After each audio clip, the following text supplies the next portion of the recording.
Bismillahirrahmanirrahim. Assalamualaikum warahmatullahi wabarakatuh. Perkenalkan, nama saya Harbin Ridwan dari kelas 7D, Prodi Pendidikan Guru Sekolah Dasar Fakultas Keguruan dan Ilmu Pendidikan dari Universitas Muhammadiyah Makassar.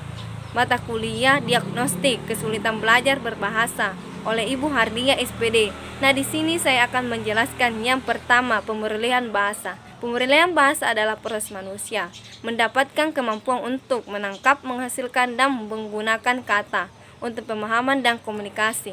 Kapasitas ini melibatkan berbagai kemampuan seperti sintaksis, fonetik, dan kosakata yang luas.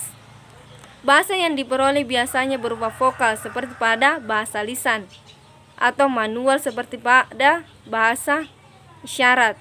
Pemurnian bahasa biasanya merujuk pada pemurnian bahasa pertama yang mengkaji pemurnian anak terhadap bahasa ibu mereka, dan bukan pemurnian bahasa kedua yang mengkaji pemurnian bahasa tambang oleh anak-anak atau orang dewasa.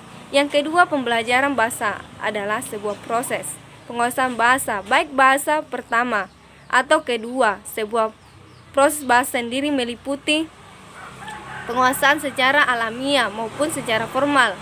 Yang ketiga, contoh kasus diagnostik anak. Adapun contoh yang saya ambil yaitu cadel pada anak. Yang pertama adalah gangguan koordinasi mulut. Kemampuan mengucapkan kata-kata sangat bergantung pada koordinasi lidah, langit-langit mulut, dan bibir. Koordinasi ini dipengaruhi oleh pusat saraf motorik bicara yang terdapat di otak. Pusat saraf motorik bicara ini disebut sebagai area Broca. Jika pusat saraf ini terganggu, maka koordinasi gerakan mulut juga akan terganggu. Akibatnya pengucapan kata menjadi tidak tepat dan anak terdengar cadel. Proses perkembangan area Broca ini berkembang seiring bertambahnya usia anak. Jika tidak ada masalah pada otak, kemampuan koordinasi lidah, langit-langit mulut, dan bibir pada anak cadel dapat diperbaiki dengan latihan koordinasi. Bentuk dari latihan koordinasi ini adalah dengan melatih anak mengucapkan kata-kata dan huruf yang belum bisa ia ucapkan secara berulang kali.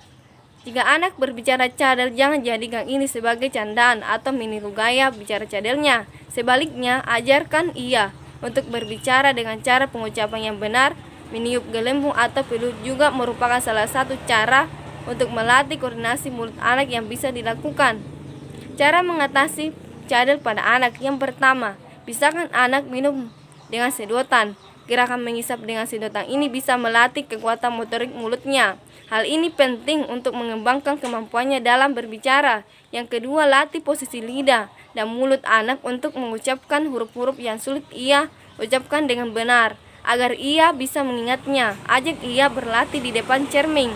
Yang ketiga, ajak anak melakukan permainan yang bisa melatih kekuatan motorik mulutnya, seperti meniup trompet mainan dan meniup gelembung air sabun.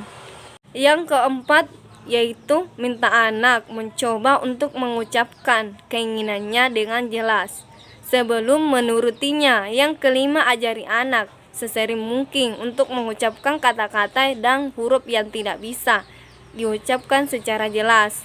Cukup sekian dari saya. Wassalamualaikum warahmatullahi wabarakatuh.